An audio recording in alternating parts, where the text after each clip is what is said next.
Onzorgvuldigheid is het woord.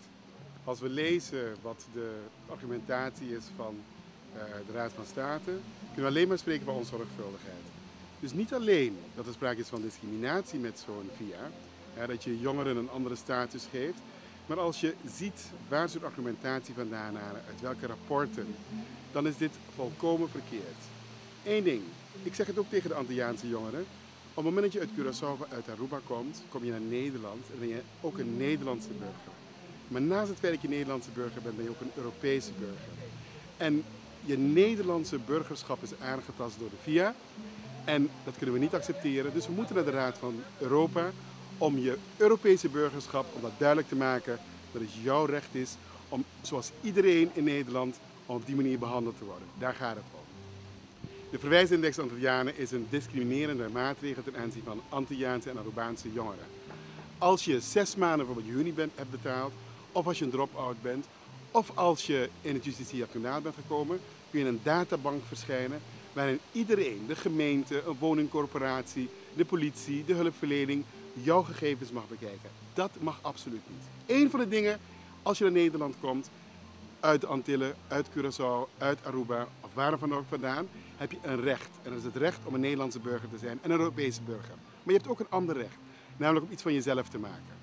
Gebruik dat recht. Wij gaan ervoor zorgen dat die maatregel die getroffen is om jullie te onderscheiden, om ons te onderscheiden als burgers van mindere kwaliteit, daar gaan we tegen vechten. Bij de Europese Raad. En denk eraan, zorg er zelf wel voor jezelf dat je niet in die VIA terechtkomt. 1. Maar als je erin terechtkomt heb je rechten en laten wij jou voorlichten hoe je met die rechten om kunt gaan. Want je kunt dan bijvoorbeeld naar de gemeente gaan en vragen of je in die databank staat. En dan helpen wij jou verder om te kijken wat we daarmee kunnen doen. Maar wij, Antilliaanse organisaties, wij zorgen ervoor, licht ons in, want we willen niet dat jullie, wij als tweederangs in Nederland worden beschouwd. Via verwijsindex Antillianen, daar moeten we nee tegen zeggen. Quando vai hobby Antilliano e Arubano, amita Glenn Helberg, presidente di OCAN. E organização aqui tá na Holanda para poder para defender o direito. E sim, aqui o governo holandês apoia lei que não tem mais de ser turcos divo.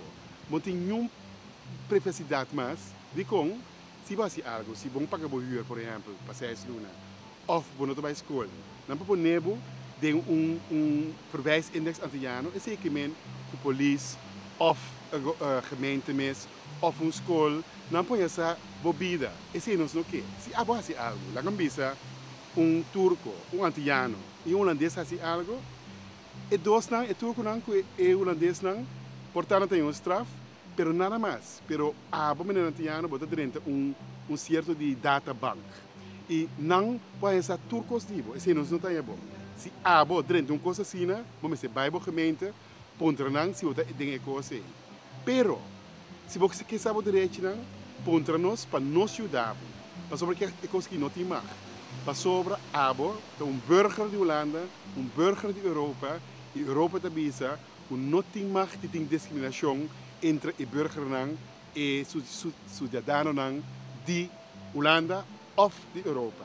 Dus, wacht direito, pero também wacht futuro. Assim algo. Se há algo, para o futuro está seguro. Entende? Danke e não olvidar. O cantei, pabo.